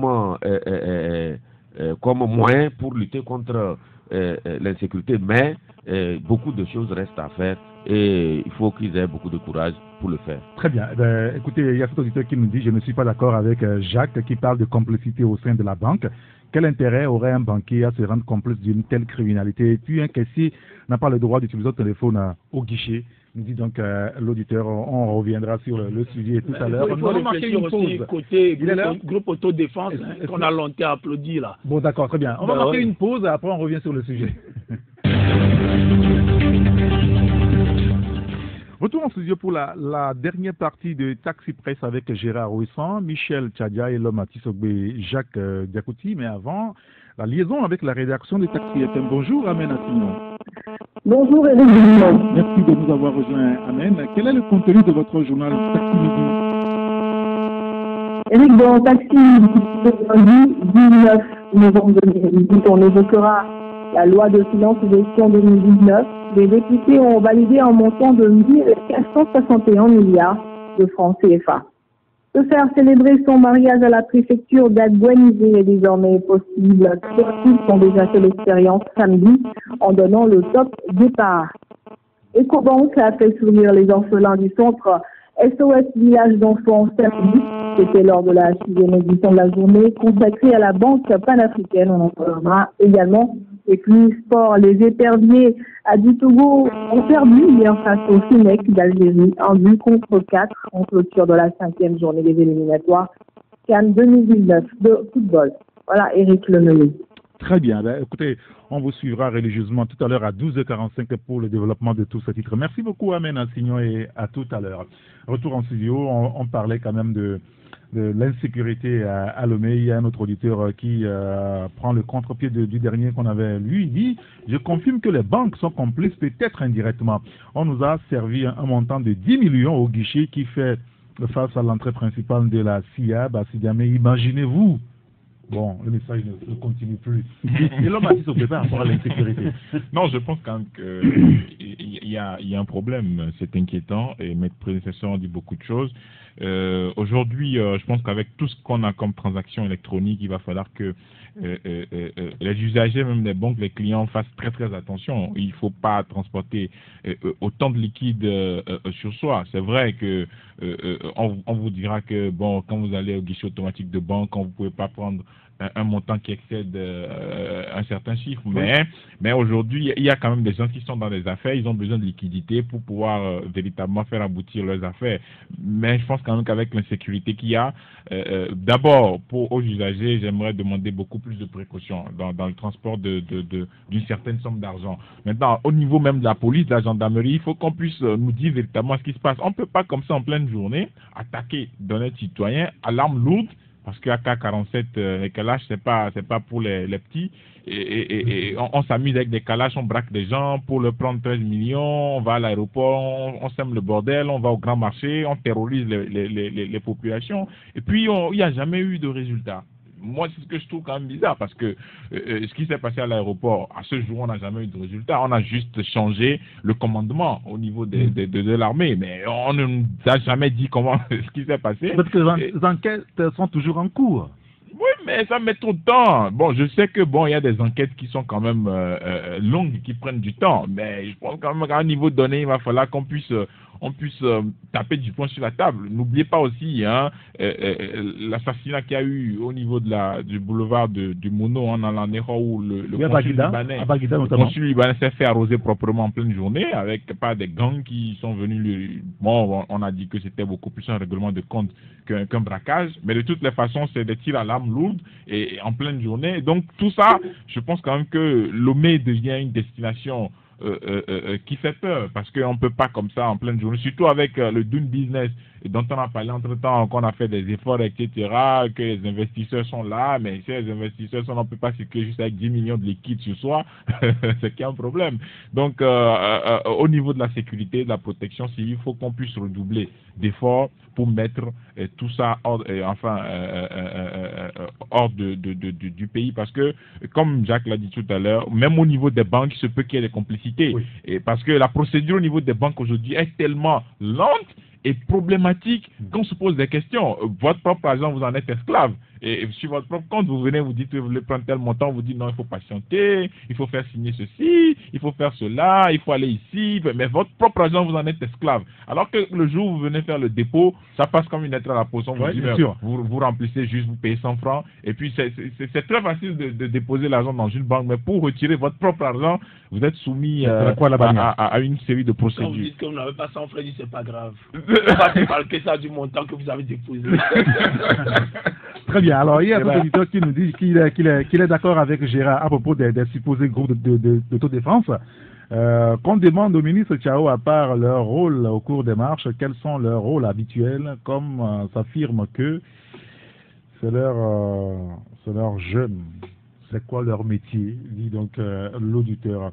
Alors maintenant, je voulais qu'on parle de la politique. La politique avec tout ce qu'on a vu ces derniers jours. Le gouvernement est prêt pour le scrutin législatif. Au niveau de la CENI, on est prêt également. D'ailleurs, vendredi, samedi et hier, la CENI a quand même respecté l'engagement d'accorder encore 3 jours supplémentaires à ceux qui n'ont pas réussi à se faire enrôler durant l'opération qui avait été donc réalisée il y a quelques semaines.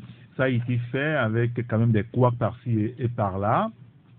Aujourd'hui, la C14 a boycotté cela et dit ne pas s'associer à quelques processus que ce soit si les conditions ne sont pas réunies. C'est clair qu'on va à un scrutin législatif sans les partis de la C14, puisque la date de clôture de dépôt de candidature c'est aujourd'hui.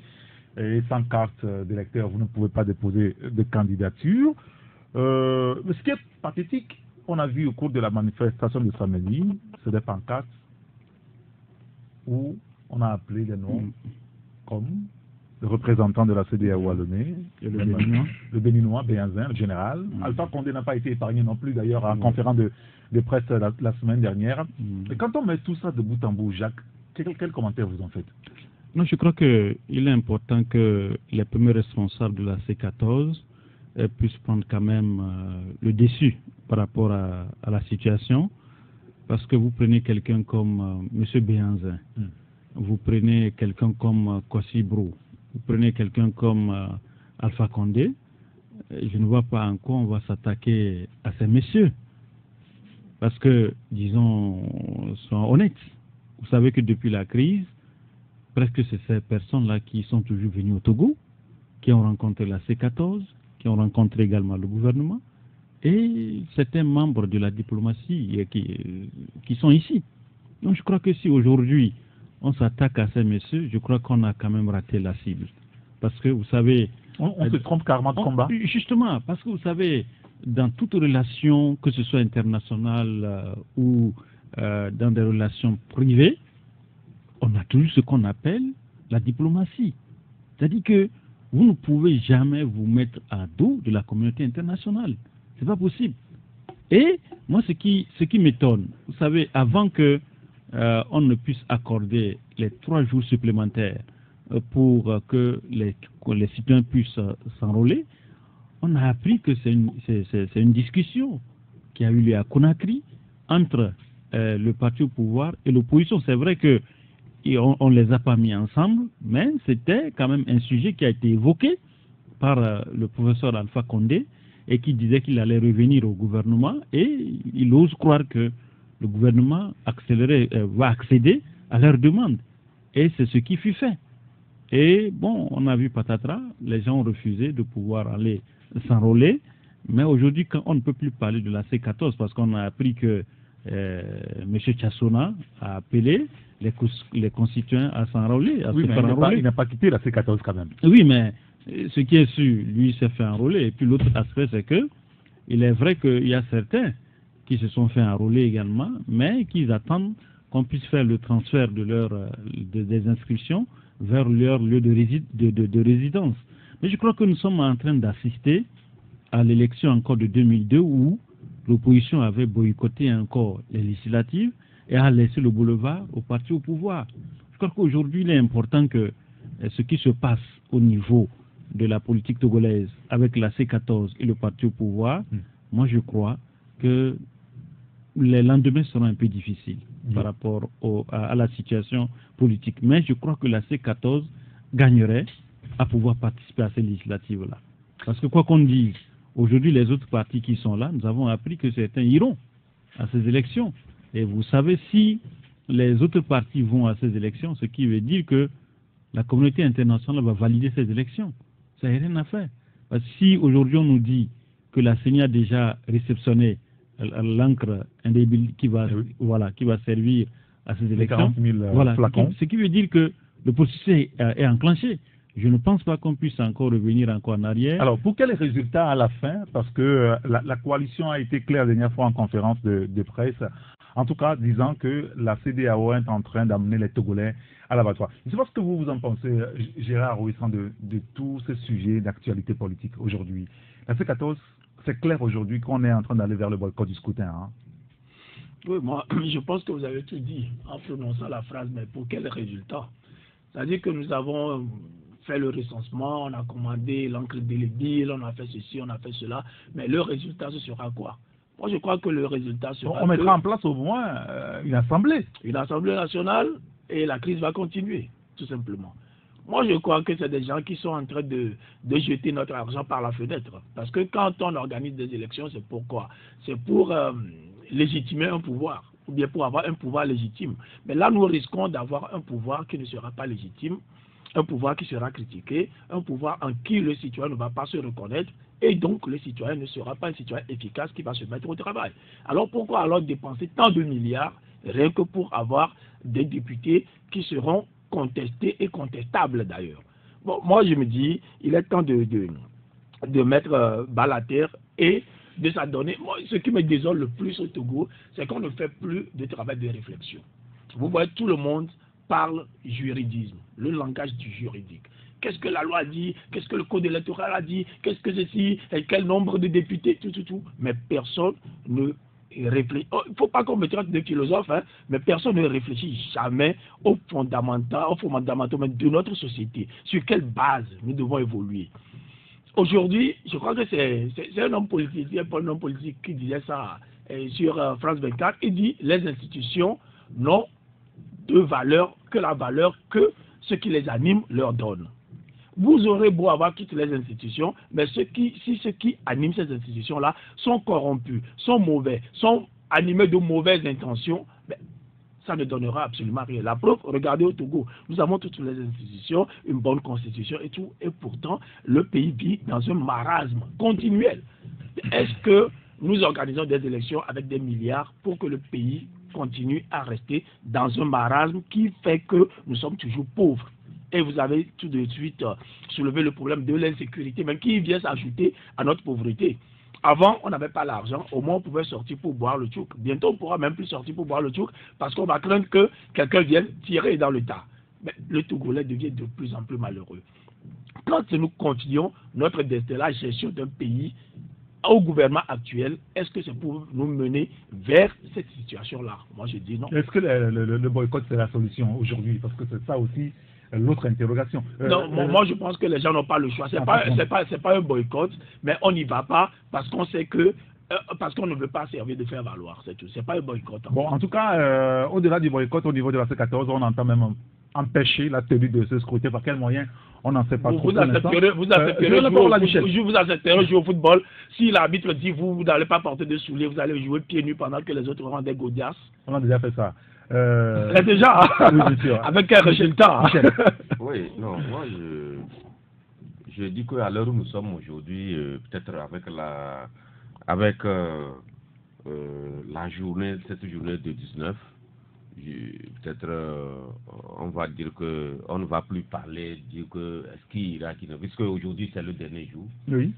Et ça nous permet, c'est une journée très capitale, ça nous permettra de finir pour ne plus parler de qui va aller, qui ne va pas. C'est clair, vous comprenez. Et donc, on sait que à la l'heure où vont les choses, la C13 ou la C14 n'ira pas à cette élection, parce que c'est le dernier jour et selon les informations que nous avons en rentrant ici, bon, il n'y a pas grand-chose. Il n'y a rien à se mettre sur la dent. Jusqu'au soir, on verra ce que vous vous rappelez en 2013. Quand 2013, les gens sont allés à 23 minutes moins une minute pour laisser leur dossier de candidat. On attend cette journée pour voir. Mais globalement, disons que ça veut dire que une partie de l'opposition n'ira pas. C'est une partie de l'opposition, une partie de l'opposition n'ira pas. Et je pense que je ne vois pas pourquoi ça va enlever la crédibilité du scrutin. D'autant plus que tout a été mis en œuvre pour que la C14 vraiment vienne prendre sa place.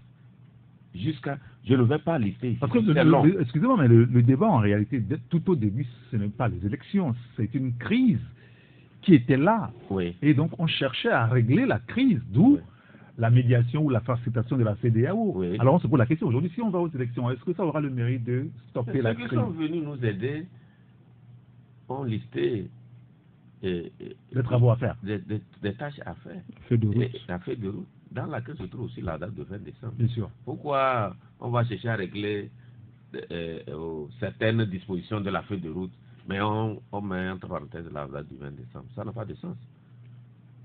C'est ça le problème. Est-ce que le 20 décembre ne fait pas partie de la feuille de route? Ah voilà. Mais qu'on fasse là, d'une manière concomitante. C'est de ça qu'il est question aujourd'hui. Bon, j'ai l'impression qu'au niveau de la C14, on veut carrément qu'on oublie les élections et qu'on soit là dans des... C'est pas... qu'on soit là à régler d'abord la question des réformes, alors que la feuille de route dit que ça doit être fait avant même les élections. qu'on soit là à appliquer seulement les mesures d'apaisement. Mais la date du 20 décembre ne les intéresse pas. Bien. Donc, ce qui est intéressant, c'est que c'est qu'on a constaté qu'avec leur dernière sortie à Conakry, les choses ont bougé énormément.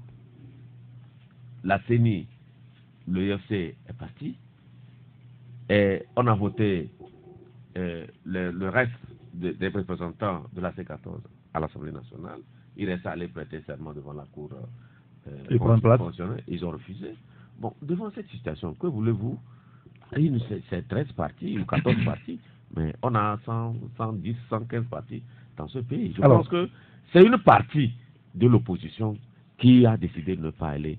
Si les autres partis de l'opposition vont avec unir, je ne vois pas pourquoi ce scrutin va souffrir de légitimité. Un auditeur qui nous dit, faisons preuve d'objectivité. Quelle CENI qui organise les élections? Tous, nous savons qu'il y a une crise de confiance, que le gouvernement fasse preuve de grandeur. C'est seule la CENI paritaire qui doit conduire le processus. C'est aussi simple. Dites-moi, le soleil change de trajectoire si les élections ne sont pas organisées le 20 décembre. Alpha Condé l'a répété sur France 24, c'est que ce n'est qu'une date indicative. Et le Mathis Ogbeyo, on donne la parole aux auditeurs. Bon, moi je pense quand même qu'il y a des erreurs que nos politiques font qu'ils ne devraient jamais faire. La dernière fois, lors de la marche de samedi, moi j'ai été sidéré, choqué et quand même surpris de voir sur des pancartes la tête des personnalités, hein, quand même de la CEDEAO exhibée avec des mots que je ne veux pas. Des militants. Oui, mais je pense. Est-ce que ce sont les leaders? Non, mais les leaders doivent discipliner leurs troupes. On est aussi leader pour ça. On n'est pas leader parce qu'on se fait manipuler par la base. Quand vous êtes leader, vous dites aux gens, vous leur expliquez ce qui passe. Le peuple ne discute pas avec les facilitateurs. C'est vous qui êtes au contact des facilitateurs. Et donc, ce qu'ils vous disent, c'est à vous de savoir les retransmettre fidèlement à la base. Et moi, j'ai été quand même sidéré parce qu'aujourd'hui, quoi qu'on dise, s'il y a blocage lors du processus électoral, la même opposition va écrire, ou la même classe politique écrit à la CEDEAO, parce que c'est la CEDEAO à qui on a décidé de confier la résolution du problème togolais. Oui. Et donc, il y a deux chefs d'État qui ont pris sur eux la volonté, d'abord le président ghanéen qui a pris sur lui la volonté, avant que la CEDEAO ne mandate le professeur Alpha Condé pour accompagner le président ghanéen. Donc, on a deux facilitateurs qui sont là, qui sont en train de gérer le processus. Et si, depuis le 19 août 2017 plutôt, on a eu des acquis aujourd'hui et qu'il y a un dégel, c'est à cause des travaux des facilitateurs. Il faut le reconnaître. Et donc, on ne peut pas aujourd'hui vouer ces mêmes facilitateurs aux gémonies parce qu'ils se sont prononcés sur une partie sur les derniers développements de l'actualité. Et puis, on est même allé au-delà en jetant la pierre au groupe des 5 et à la diplomatie. Moi, je pense quand même qu'il y a de graves erreurs qui se commettent dans ce pays. Je ne dis pas qu'il y a des ambassadeurs qui sont sains, il y en a pas, mais par rapport au dernier communiqué du groupe des 5, et moi, je ne vois pas pourquoi il y a autant de polémiques, parce que je me dis, et quand, je l'ai dit tantôt sur un média la dernière fois, quand les gens rentrent dans la salle du 2 février, c'est qu'ils se disent, c'est eux-mêmes qui savent. Ils ne nous le disent pas. Oui, mais il faut être fidèle dans ce qu'on dit, parce que quand ces mêmes personnes... Vous savez ce qu'ils disent? Moi, je ne sais pas. Oui, voilà. Mais les observateurs, les diplomates qui sortent le communiqué, ils sont dans la salle. Ils voient, ils regardent. C'est pas derrière qu'on ne vient pas leur apporter ça. Et donc, quand vous prenez des communiqués, quand les gens écoutent, observent, sont dans la même salle que vous ne réagissez pas ou vous réagissez et qu'ils lisent et ils comprennent tout ça. Mais ils sont obligés de se prononcer à un moment donné sur l'actualité en disant, voilà. Maintenant, j'ai toujours dit sur ce plateau que quand des gens rentrent dans la salle du 2 février ou quand ils rencontrent les facilitateurs en offre, ils ne nous disent jamais ce qu'ils se sont dit. Bon. Ils se contentent de nous dire ce qu'on veut entendre. Je l'ai dit ici. Et ils nous disent après que non, c'est pas bien de sortir le contenu des discussions qu'on a eues avec des diplomates ou avec un chef d'État. On en est là aujourd'hui. Alors, il y a un auditeur qui vous interpelle justement sur le sujet. Il dit, si un fonctionnaire de la CEDEAO comme Béhanzin va dire le contraire de ce qui se fait, qu'est-ce que vous voulez qu'on dise de lui? Non, mais vous savez, il y a une chose. Que les gens se taisent. Il y a une chose aujourd'hui. Est-ce qu'il a dit publiquement quelque chose sur laquelle on n'est pas d'accord? Est-ce qu'il a dit publiquement quelque chose sur laquelle on n'est pas d'accord? Il faut qu'on soit... Non, on est en politique, oui, mais il ne faut pas écouter une partie pour dire que non, lui, c'est un fossoyeur, l'autre, il est bon, il faut qu'on le mette là-bas. Quand les gens se rencontrent, vous savez ce qu'ils se disent? C'est pas devant nos micros, quand ils sortent de la salle de 2 février, qu'ils bombent le torse en disant non, c'est pas si. Mais ce que vous dites à l'intérieur là, on peut entendre. Je voulais qu'on donne maintenant la parole aux auditeurs, on pourra conclure après. Vous mettez vos casques s'il vous plaît. Allô? Bonjour. Bonjour, cher ami, comment allez-vous? Je vais bien et vous? Ça va très bien. C'est monsieur? Sans te mentir, je vais très mal. Hein. Je viens de dire n'est pas mensonge. Oui, quel est votre nom s'il vous plaît? C'est Commis. Monsieur Commis, nous vous écoutons. Vous savez, je vais intervenir sur 2 points. Le premier point, ce sont nos élections. Il faudrait que nous, citoyens togolais, nous aidons vraiment nos dirigeants à mieux nous servir. À toute franchise, hein, en tant que Togolais, la main sur la conscience. Ce qui se prépare jusqu'à ce jour, est-ce que ça mérite que je sois Togolais dans ce pays-là? L'organisation, bout en bout jusqu'à ce jour, est-ce que le pays appartient à certains et il n'appartient pas à d'autres? Et qu'on ne peut pas s'entendre avant de commencer quelque chose. Et là, on se dit, le 20 août, le 20 décembre, tant pour moi, se trouve sur la feuille de route. Donc, on maintiendra les détenus jusqu'au 20 décembre avant de les libérer, avant d'apaiser le cœur des gens. On va maintenir les gens comme cela en les martyrisant à l'intérieur du pays. Et le 20 décembre, on va lever les états de siège. On va maintenir la Constitution intacte jusqu'au 20 décembre avant de recomposer. C'est ça la gouvernance. Il faudrait qu'on aide nos gouvernants à mieux nous servir. D'accord. C'est de la manière là on se comporte et il nous fout de la merde à chaque moment. Deuxième sujet dont je veux interpeller nous les Togolais, c'est le football. Vous voyez, quelqu'un qui est là en avril 2016, il dit qu'il va faire qualifier un pays et on lui paie 25 millions par mois. La personne veut ramasser les 900 millions pendant les 3 ans avant de faire qualifier le pays. Et voilà, en face, voilà la Méditerranée, comment dirais-je, la Mauritanie qui se qualifie, le Madagascar qui se qualifie. Nous sommes dans quel pays? Franchement, nous sommes dans quel pays? C'est mon Togo que les gens font comme ça, avec leurs relations France-Afrique, ils mangent, et nous-mêmes, nous sommes là à peiner sur nos... Non, ce n'est pas possible. D'accord. Eh bien, nos dirigeants mieux nous servir. On ne va pas leur laisser dans la médiocrité comme cela. D'accord. Monsieur Commis, merci. Merci beaucoup, on a compris. On va laisser aussi les autres auditeurs réagir sur les sujets que nous avions développés jusqu'alors. Un autre auditeur qui nous dit les problèmes du Togo ne sont pas les élections. Il nous faut des institutions fortes, d'où les réformes constitutionnelles et électorales. Un autre auditeur qui nous dit les réformes sont où lorsque les gens refusent de faire les choses d'une manière consensuelle et paritaire comme l'impose la feuille de route. En tout cas, pourquoi ça gêne que la C14 n'aille pas aux élections? Les gens qui savent que ça ira n'ont qu'à aller. C'est tout. Et on verra la suite, nous dit l'auditeur. On a notre téléphone, le 93 96 99 99 ou le 99 20 09 59 et vous choisissez de nous envoyer un message WhatsApp. Vous avez aussi la possibilité, vous nous envoyer le message sur le 90 71 49 62. Et un autre auditeur de nous dire la CEDEAO n'a pas le poids devant le régime cinquantenaire du Togo pour s'opposer à ses vœux. La CEDEAO ne pèse pas lourd devant ce régime togolais, nous dit donc l'auditeur. Un autre auditeur de nous dire la Cour constitutionnelle n'a pas été recomposée. Les 8 membres n'ont pas prêté serment. Il faut un président neutre de la CENI et non des bandits. C'est ce que nous dit donc l'auditeur.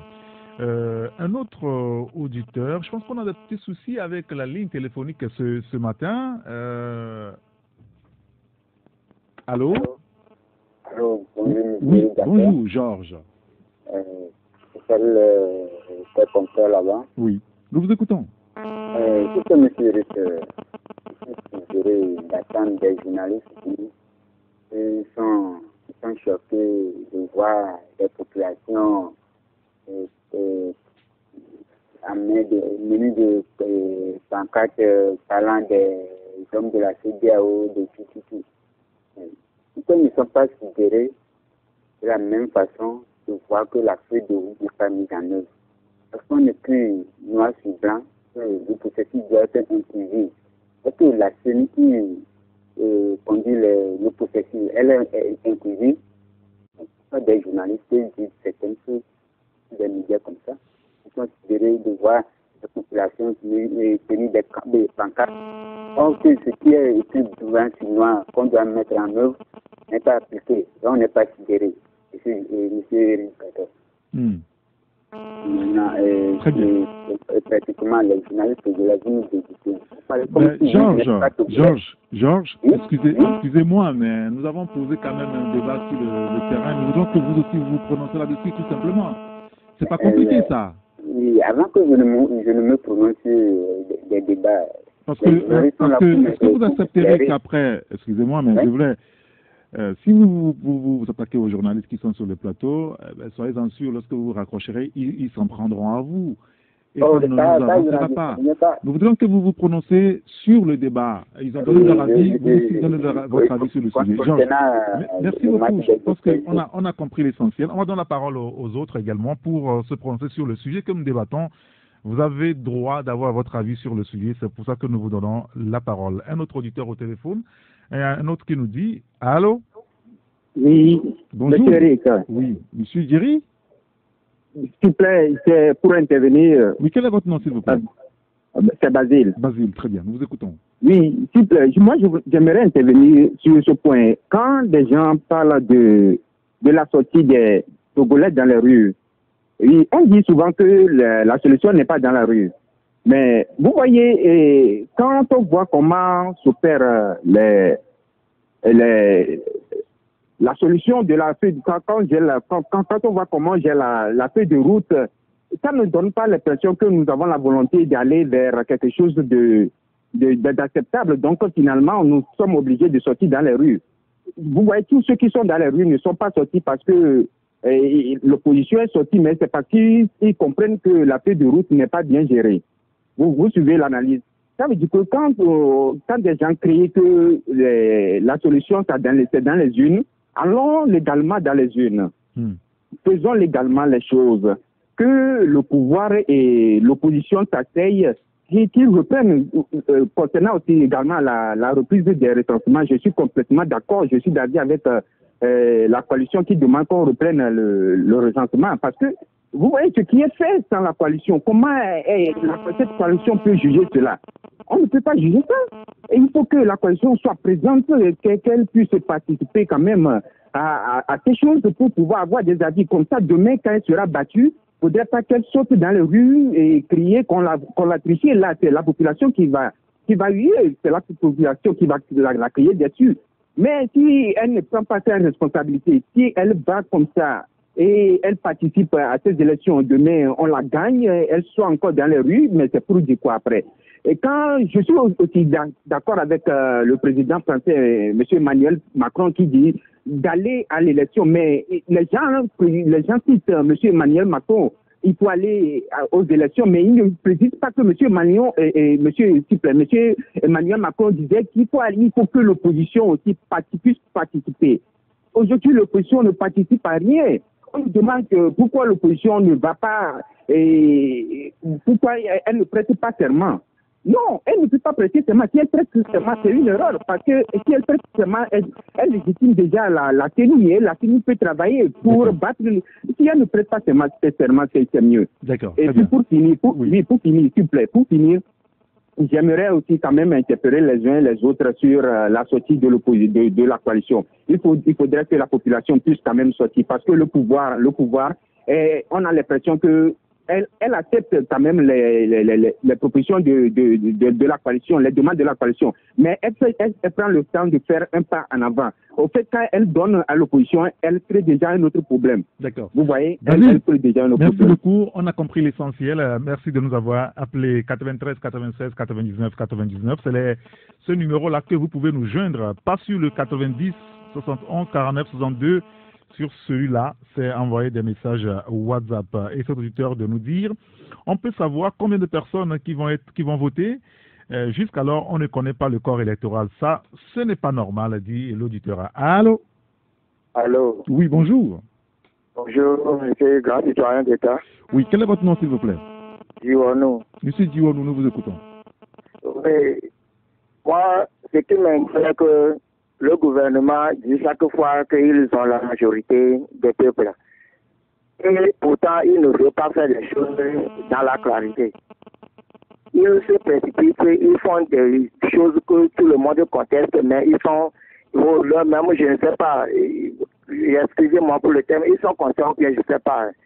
Et c'est la CEDEAO qui a bien dit aux deux protagonistes de la crise scolaire que tout le monde n'a qu'à s'asseoir et se comprendre parce que bon, la consensus avant d'y aller faire de quoi que ce soit comme élection. Maintenant, ils ne veulent pas faire cela. Ils sont là. Ils ont envie de faire les choses dans l'apaisement. L'apaisement, bon, ils ne comprennent pas. Ils captent toujours des de choses faites en tête et ils disent que le train est en marche. Maintenant, la recomposition de la CENI, il me semble bien que c'est 17 personnes qui seront à la CENI. Et le 17e doit être une personne neutre. Et les 16 qui vont s'asseoir et se comprendre avant que les choses ne évoluent. Maintenant, là où ils sont maintenant, ils sont 8. En plus, le 17, on n'a même pas encore connu le 17 là. Et ils disent que les choses évoluent. En quel état, moi je n'arrive pas à comprendre. Le gouvernement n'a pas à comprendre que le peuple d'aujourd'hui n'est pas du peuple d'hier. D'accord. Monsieur Diwono, nous sommes, s'ils veulent nous tuer, comme... Non, on ne tuera personne. Christophe Clément là, monsieur Clément avait dit ça sur la TV5 du Monde, que le président n'a pas pris les armes. Et le ministre de ma protection civile, et que je lui donne beaucoup de respect. Merci beaucoup, et il avait dit qu'on va les faire rentrer dedans. Et tout le monde a su ce qui s'est passé le 19 là. Ils ont tiré sur les manifestants. Voilà, M. Bawara aussi, la fois passée, il a bien dit ça, qu'ils ont toutes les dispositions pour faire ce qu'ils peuvent faire. Ici, les gens ont voulu marcher. Donc tout ça là, nous dirons où. D'accord. Mais je Merci vais les beaucoup, faire rappeler que... On a compris l'essentiel. Merci de nous avoir appelés. Si vous faites court, on donnera la parole au maximum. On n'a pu prendre que 4 auditeurs ce matin, malheureusement. On relancera le sujet la prochaine fois. Un autre auditeur qui nous dit l'élection du vin est la solution définitive de notre crise. C'est une question qu'il pose. On a besoin des députés pour le développement du Togo. Et puis cette sortie de la CEDEAO hier, puisque le communiqué qui nous a été envoyé date du 18 novembre, donc hier, où la CEDEAO, dans ce communiqué, dit, dans le cadre de la résolution de la situation sociopolitique qui secoue le Togo depuis le 19 août, la 53e session ordinaire de la conférence des chefs d'État et de gouvernement de la CEDEAO qui s'est tenue le 31 juillet, à Lomé au Togo, a renouvelé sa confiance aux facilitateurs, le président Alpha Condé de la Guinée, le président Nana Akufo-Addo du Ghana. La conférence a également adopté une feuille de route décrite dans le communiqué final. Cette feuille de route porte principalement sur la préparation des élections législatives crédibles et transparentes prévues le 20 décembre 2018 et la mise en œuvre des réformes constitutionnelles. La conférence a aussi demandé à la commission de la CEDEAO d'adopter ou d'apporter son appui technique aux facilitateurs dans la mise en œuvre de la feuille de route. Ainsi, en application à ces dispositions, des observateurs électoraux, des experts électoraux et des auditeurs ainsi qu'un expert constitutionnaliste ont été recrutés par la commission. Conformément aux dispositions de la feuille de route, les termes de référence de l'expert constitutionnaliste consistent à proposer des réformes constitutionnelles qui prennent en compte A. Le mode de scrutin à 2 tours pour l'élection du président de la République, B. La limitation à 2 du nombre de mandats présidentiels, C. La recomposition de la Cour constitutionnelle pour notamment revoir sa composition et limiter le nombre de mandats de ses membres. S'assurer que les décisions de la conférence des chefs d'État et de gouvernement de la CEDEAO le 31 juillet 2018 sont bien intégrés dans le projet de réforme constitutionnelle, s'assurer de la cohérence du projet de constitution, s'assurer que le projet de constitution répond aux normes régionales et internationales, proposer un calendrier d'adoption du projet de constitution. La conférence des chefs d'État et de gouvernement de la CEDEAO a notamment recommandé l'adoption de ces réformes par la voie référendaire en vue d'accélérer le processus de leur mise en œuvre. Le cas échéant, par voie parlementaire, excusez-moi, par voie parlementaire. Le cas échéant, ces réformes seront soumises aux consultations électorales. En application des termes de référence ci-dessus rappelés, l'expert constitutionnaliste a préparé un rapport et l'a soumis à la commission. Celle-ci a trouvé le rapport en conformité avec la décision du sommet du 31 juillet, avec la pratique en cours dans les pays de l'Afrique de l'Ouest. Conformément au mandat qui lui a été donné par le sommet, ce rapport, qui seul fait foi, a été transmis par la commission aux deux facilitateurs et aux acteurs togolais.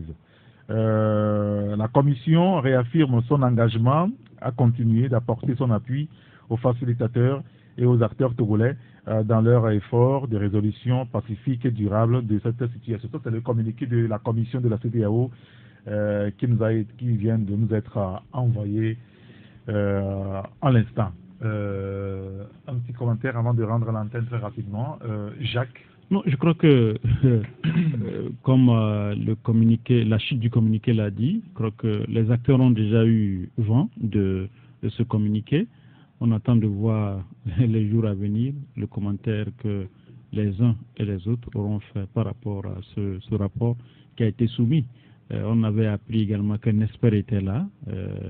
Les conclusions également de cet expert, nous attendons voir ce qui a été retenu par rapport à la Constitution et que les propositions que l'expert a eu à faire par rapport à ça aussi.